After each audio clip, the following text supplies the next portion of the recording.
Stay low. Okay, I'm tucked away on a back street because I'm a little ashamed about what I'm about to do. As a community member, I can't be seen doing this in public. And no, I'm not talking about skating in a shirt that's 2 times too small for me. What is up with that? The 90s called they want their douche back. I should at least be wearing some Oakley sunglasses with this number. And no, I haven't gained weight. My shirt's just got smaller. So, of course, I'm talking about the heel break. Today I will show you the #1 hack you need for an effective heel stop. I will tell you the limitations of the heel stop, how it affects your skating, and also what the heel stop is particularly good for. Power stop. So I've got the heel brake on. I have to remember to go front foot first or that heel brake gets caught. So that's not terrible. The crossovers felt fine.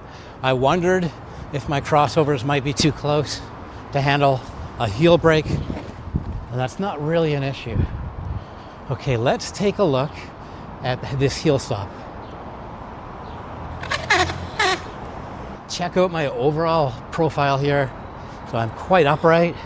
I almost have to lean back a little bit to get that to work because I just can't hammer it down because it's not ready yet. It's just too thick, way too thick. That's all tibialis anterior, no quad. So my hack is to wear this down like 2 weeks worth to the point where it's actually safe and you feel powerful using it. This is like the most tedious part. So you can just find a really rough spot and just push it out here like this. But it expends a lot of energy and you're doing a lot in the same direction. And this leg might be too gimpy to go skating by the time you're tearing down your heel brake. So I would suggest never doing this when you have your skates on. I just couldn't bear the whole video process thing and taking my skates off and putting them back on and all that stuff. It gets quite fussy when you're shooting video and you're dealing with gear. Careful not to cut myself. Just weaken the integrity of that whole thing. Never pushing the knife towards myself. Bam. So now that I've weakened the integrity of the brake, it should take like, I don't know, 10 or 20 times to wear it down where I can use it properly. Instead of like a week or 2. Let's bring it around here. We're getting there. Okay, already I feel like I'm getting this leg out in front of me a little further. There we are. You can actually go up on 1 foot.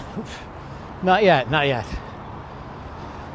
I think it should have been on my left skate because that's my lead skate on my power stop. So I think it should be the lead skate on this. That's all right though. I have 2 legs. Okay. I am a master of the heel brake.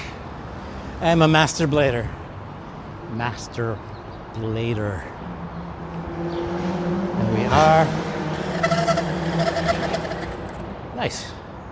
So if I was doing this hands-free, I would put my hands out here like this, and get myself down like this, really drive into that heel. So when my heel brake is down further, this will be out further in front of me, and I'll really need to sit back on it. So wearing that brake down enough that I can get my foot out in front of me turns this into a far more effective stop. I would say the very worst thing about the heel stop is the noise, which I think will go away when this thing gets worn down more. I can't rightly remember. It was like 30 years ago.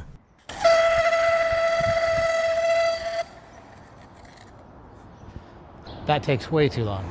And it's a god-awful noise too. I don't want to be inflicting that on the neighborhood, on my soul skates. It's a terrible sound. I'll take the sound of my own power stop first, but it's a viable stop. So this will be no fun. I'm going to try to catch my heel brake on the curb. So let it trail. Okay, I ticked it there a little bit.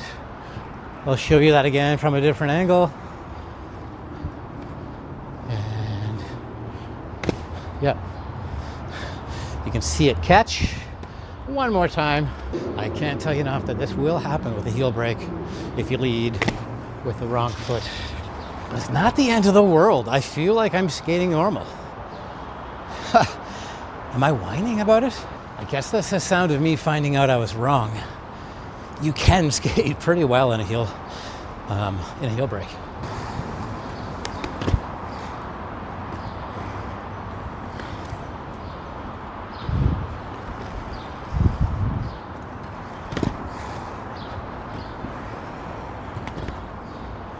Guy's been waiting by my backpack. You gotta keep your eye on your shit in the city, in the big city. All right. A little weird there.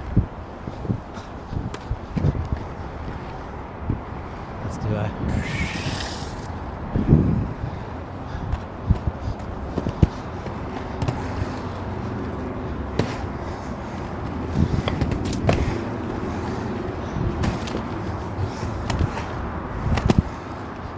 Doing it slow speed on purpose because that's when I'm most likely to catch my heel brake. And bring her back. I'm feeling pretty confident that heel brake's not going to catch on anything except maybe stairs. Can I do a power drop? I don't know. It might not work. See, I caught a little bit on the edge there. Let's do it again.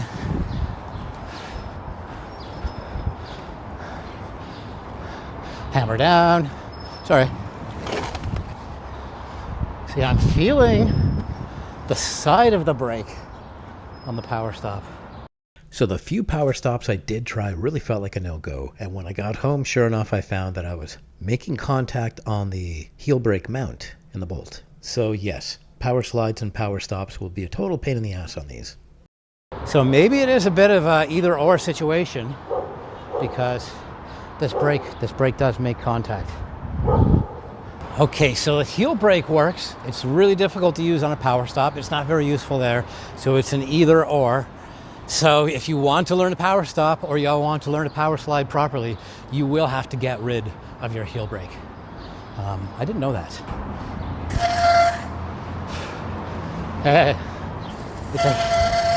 It's a heel brake tutorial. I don't usually wear this. So what I didn't expect to find out is that the heel brake is better at something than my own personal braking techniques. And that something is decelerating on a curve. I have really good control over that. I can just put the gas pedal down, let it off. But I can't turn too steep or I'll bottom out on the frame. But look at that. It's a lot of control. It's a little trickier on the inside, but that might just be me.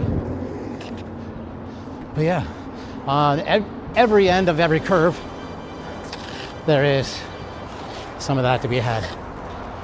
So that's it. It's a decent stopping mechanism. I give it a 6 out of 10. It's one of those stops where if you skate pragmatically and you really look ahead and judge what you have to do well ahead of time, you're going to be okay.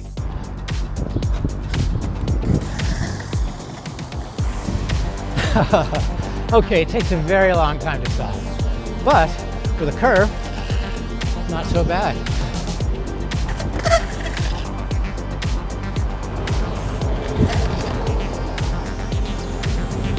Okay, I'm done.